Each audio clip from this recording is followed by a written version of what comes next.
Fique agora com Lições Fraternais com Daniel Segredo, mais um programa da Rádio e TV Fraternal. Olá, amigos e amigas da Rádio TV Fraternal, muito bem-vindos a mais um capítulo do Lições Fraternais. Estamos aí fazendo a leitura do livro Religião dos Espíritos, que faz link, que tem uma ligação ali com as questões do livro dos Espíritos. E hoje nós estamos chegando no capítulo 15, Renascimento. E por falar em renascimento, por falar em nova vida, dá uma oportunidade para aquele seu amigo, aquela sua amiga, aquele seu parente, para ele ouvir uma palavrinha, para ele tirar uma dúvida. Compartilha com ele o conteúdo do canal da Rádio TV Fraternal. Manda para ele o link no YouTube aqui do canal da Rádio TV Fraternal. Tantas palestras, tantos programas. E certamente vai ter aquela palestra, aquele programa que vai falar daquela sua dúvida, daquele seu falta de entendimento, vai te esclarecer. Então, deixa aí o seu like e compartilha com seus amigos. Combinado? Capítulo 15, Renascimento. Não aguardes o lance da morte para atender em ti mesmo à grande renovação. Se a chama de tuas esperanças mais caras surge agora reduzida a pó e cinza, aproveita os resíduos dos sonhos mortos por adubo à nova sementeira de fé e caminha para diante, sem descrer da felicidade. Muitos desertaram do quadro descabroso em que o céu lhes permite a quitação com as leis divinas, deitando-lhes insultos como se retirassem da província infernal, mas voltarão a ele, em momento oportuno, com lágrimas de tardio arrependimento, para reajustar suas disposições, quando poupariam larga cota de tempo se lhe buscassem compreender as lições ocultas.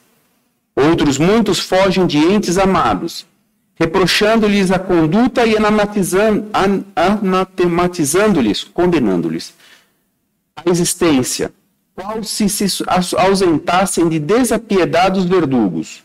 No entanto, voltarão igualmente mais tarde a tributar-lhes paciência e carinho a fim de curar-lhes as chagas de ignorância e ajudá-los no pagamento de débitos escabrosos, entendendo, por fim, que teriam adquirido enorme tesouro de experiência se lhes houvessem doado apoio e entendimento, perdão e auxílio justo, no instante difícil em que se mostravam desmemoriados e inconscientes. Não deixe, assim, para amanhã, o trabalho bendito da caridade que te peça ação ainda hoje. O caminho de angústia e a mão do insensato despontam do pretérito, cujas dívidas precisamos solver.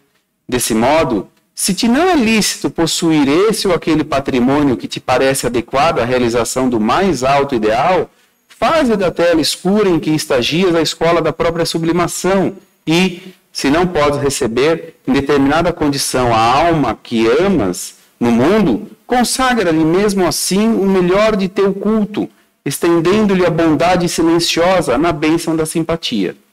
Não encomendes, pois, embaraços e aversões à loja do futuro, porque, a favor de nossa própria renovação, concede-nos o Senhor, cada manhã, o sol renascente de cada dia. Essa é a leitura do capítulo 15, Renascimento. E ele está falando o quê? Ir e voltar, da ressurreição, não é verdade? E esse texto aqui, o capítulo 15, Renascimento, faz referência à questão 169 do Livro dos Espíritos. E a pergunta que Allan Kardec fez foi a seguinte: é invariável o número das encarnações para todos os espíritos? E a resposta: não. Aquele que caminha depressa a muitas provas se forra. Todavia, as encarnações sucessivas são sempre muito numerosas, portanto o progresso é quase infinito. Aqui nesse capítulo do Livro dos Espíritos, ele está falando da pluralidade das existências da reencarnação. E aí ele fala que o título é Renascimento, nós falamos de reencarnação e existe também a ressurreição. Só para ficar um pouquinho claro, vamos dar uma definição para tudo isso. Então, assim, o que é ressurreição? É renascer, é voltar a nascer, não é verdade? E a reencarnação, o que é a reencarnação? É um novo corpo para o espírito. Mas aí a gente tem que entender a grande diferença. Na ressurreição, é aquele corpo que volta a ter vida. Aquele corpo morto que volta a viver. E na reencarnação, nós estamos falando o quê? um novo corpo para o espírito. E aí a gente vai encontrar lá no Evangelho aquela definição que o corpo deriva do corpo, o corpo não deriva do corpo, o espírito já existe. Então, ou seja, o espírito não precede do espírito, o espírito não vem de um outro espírito, ele já é formado. A única diferença é que, como o André Luiz explica, são as vestes que nós colocamos para cada encarnação passar pelas provações, pelas expiações, com qual propósito, que diz o texto? Melhoria, aperfeiçoamento, evolução, linha de progresso. É isso que está falando esse renascimento. E veja no texto que ele diz o quê? Várias situações de pessoas pelas quais nós confrontamos, pessoas com as quais nós convivemos, pessoas com as quais nós trabalhamos, que fazem parte desse renascimento. Que fazem parte dessa situação de quê? De desafios. Né? Que eu tenho que entender, como a gente falou há pouco na censura, não repreender o outro, né? Porque eu também não quero ser repreendido, porque estamos numa fase de aprendizado. Né? Cada um traz de si o quê? O que já viveu. Por isso, a gente aprende também no Evangelho sobre parentela corporal, parentela espiritual. Nós temos aquela parentela que existe lá, com os quais nós afinizamos lá na pátria espiritual. Da mesma forma que nós viemos aqui, formamos uma nova família, com qual intuito? De nos burilar. Famílias em que nós vemos o quê? Nós já discutimos isso no outro livro, mas é sempre bom relembrar. Famílias em que eu entro e eu sou totalmente depravado, eu sou totalmente adepto à criminalidade, numa família extremamente correta, proba. E qual é o intuito disso? Por que tanta divergência? Aprendizado, compreensão, uma nova visão de vida, um desafio para os pais, um desafio para esse novo espírito reencarnante que chega. Então, como acontece? Um pai e uma mãe dão a oportunidade de vinda de uma nova, cedendo seus materiais genéticos, dão um novo corpo, mas com uma vida de um espírito que já existiu, e ele vai trazer o que ali? Ele vai trazer os seus jeitos, as suas manias, ele vai trazer as suas crenças, ele vai trazer as suas percepções acerca da vida aqui. Porque aquele já passou, aquele já viveu, como eu, como você, como todos nós, porque todos nós somos espíritos. Nós já viemos e voltamos inúmeras vezes. Por isso ele está falando, é invariável o número das encarnações para todos os espíritos? Não. Mas vai depender como você caminha. Caminha em que sentido? Nessa estrada do progresso. Se eu quero me aprimorar, eu faço bem. Então eu caminho na retidão, eu caminho para o bem. Caminhando nesse bem fazer, o meu mérito é muito grande. Consequentemente, a minha evolução é muito mais rápida. Então o que acontece? Eu já vou passando as fases, mas ao tempo de cada um, na percepção de cada um. Por isso nós estamos falando que é invariável o número de idas e vindas. É invariável. Não adianta querer definir um número para isso, porque não existe. E veja, está no livro, mas são os espíritos nos respondendo isso. E eles são os melhores conhecedores, assim como nós, como passamos do lado de lá e vemos todo o nosso currículo, entre aspas aqui, todo o nosso currículo de vidas pregressas, do que já deixamos de fazer, do que poderíamos ter feito melhor, daquilo que não fizemos. Então o propósito nessa vida é o quê? É fazer o melhor possível. Mas qual é o intuito de fazer o melhor possível? Para quê? Pelo meu próprio bem.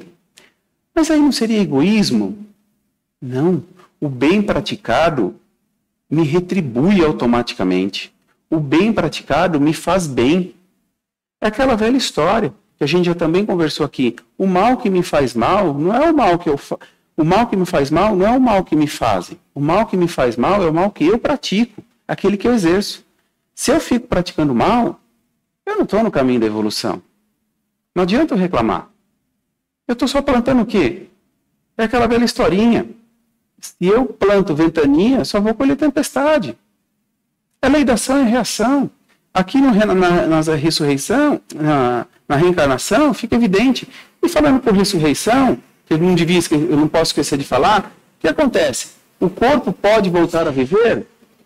E aí a ciência não vai nos ensinar o quê? Que não há como um corpo sem vida voltar a viver, quando ele perde os sinais vitais. Por quê? Dentro do nosso organismo existe um equilíbrio, uma constante trabalho de equilíbrio de bactérias, de vírus. Para quê? Para que o corpo se mantenha são. Mas a partir do momento que ele deixa de ter vida, o que acontece? Essas bactérias ruins proliferam e automaticamente o corpo entra em putrefação. É onde ocorre a decomposição. Então, como pode haver a ressurreição? Não, a ciência mesmo justifica. Não há como um corpo morto voltar a viver. Daí, então, que nós entendemos que a ressurreição é o que vai fazer mais sentido. E essa conversa de ressurreição e reencarnação já não é de hoje. Jesus, quando conversou com Nicodemos, que era aquele homem da lei da época, era um sacerdote tido como solucionador de problemas, orientador, né? Na época de Jesus, tenha lá a passagem. No capítulo 4 do Evangelho, ninguém pode ver o reino de Deus se não nascer de novo. O item 4, que vai falar exatamente isso, ressurreição e reencarnação. E Nicodemos pergunta para Jesus o seguinte, porque ele não entendia essa questão do espírito voltar num novo corpo e ter uma nova oportunidade. Então ele questionou isso a Jesus e Nicodemos disse o seguinte para Jesus: como pode um homem nascer sendo velho? Porventura, pode entrar no ventre de sua mãe e nascer outra vez? Respondeu-lhe Jesus: em verdade te digo que quem não nascer da água e do Espírito não pode entrar no reino de Deus. O que é nascido da carne é carne, o que é nascido do Espírito é Espírito. Então veja só aí, ele respondeu para Nicodemos que o quê? O que é da carne é da carne, o que é do Espírito é do Espírito. Então o Espírito vai vir de qual forma? Qual o veículo que vai dar a condição para que esse Espírito se aprimore? O corpo. Então, o corpo, então, através da carne, encarnados, nós passamos pelas provas e expiações pelas quais temos que cumprir. Mas não deixa de ser o Espírito, que quando esse corpo, quando terminar a missão, como todos nós dizemos, quando terminar o prazo de vivência na Terra, esse corpo deixa de existir, com todo respeito e consideração, porque ele foi o veículo pelo qual me proporcionou a vinda para cá. Então, ele é perfeito dentro das minhas imperfeições. Está vendo? Muita gente pode reclamar do corpo, mas o que acontece com ele? Ele é perfeito dentro daquilo que eu mereço.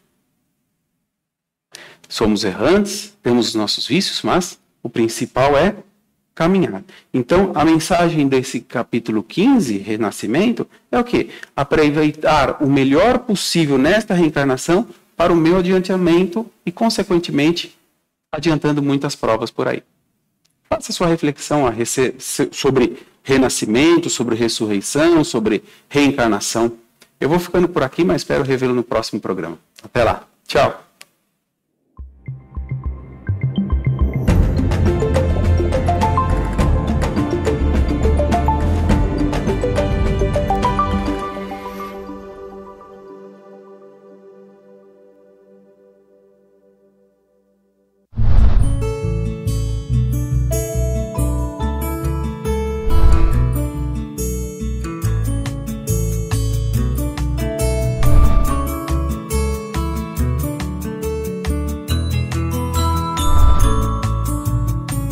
Você assistiu Lições Fraternais com Daniel Segredo, mais um programa da Rádio e TV Fraternal, sempre em sintonia com você.